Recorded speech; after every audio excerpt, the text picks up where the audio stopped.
All India লো years ইউনিয়নের ত্রিপুরা রাজ্য কমিটির উদ্যোগে আগরতলায় এক সেমিনারের আয়োজন করা হয়। ভারতের গণতান্ত্রিক প্রতিষ্ঠানসমূহ কি তাদের কার্যকারিতা হারাচ্ছে? এই শীর্ষক সেমিনারটি অনুষ্ঠিত হয় মুক্তধারা অডিটোরিয়ামে।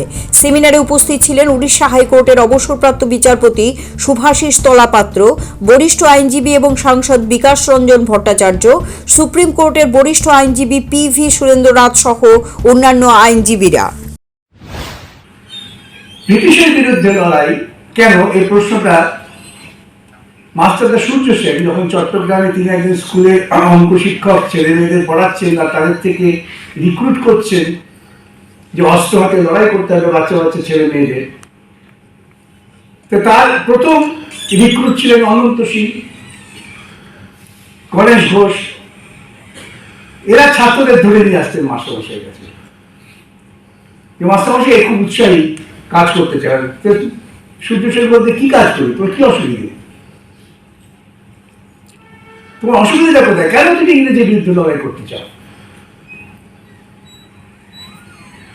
এবং ছাত্ররা উত্তর দিতে পারছে না স্বভাবতই।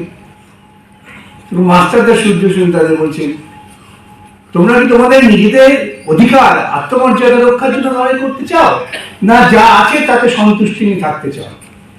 প্রশ্ন ছিল এটা।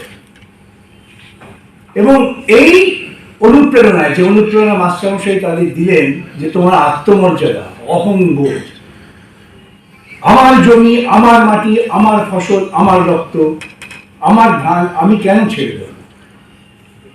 এই বোধ থেকেই ব্রিটিশ সাম্রাজ্যবাদের বিরুদ্ধে কিন্তু লড়াই হয়েছিল। মহাত্মা গান্ধী যিনি সত্যাগ্রহের প্রশ্ন আনলেন, সত্যাগ্রহের প্রশ্ন কিন্তু মূল বিচার্য বিষয় ছিল সেই আত্ম অধিকার।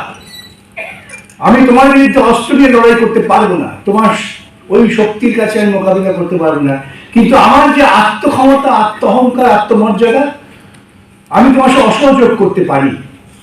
মহাত্মা গান্ধী আন্দোলনের সবচেয়ে বড় দিক, এখন বর্তমান সময়ে বহু সমাজতত্ত্ববিদরা আলোচনা করছেন, তারা বলছেন সবচেয়ে বড় দিক ছিল যে তিনি এই অসহায় মানুষের মধ্যে এই বোধটা জাগাতে পেরেছিলেন যে তোমার আর কিছু না থাক, তোমার তো এই কথা বলবার অধিকার আছে, আমি তোমাকে মানি না। CRI TV, channel for news and entertainment.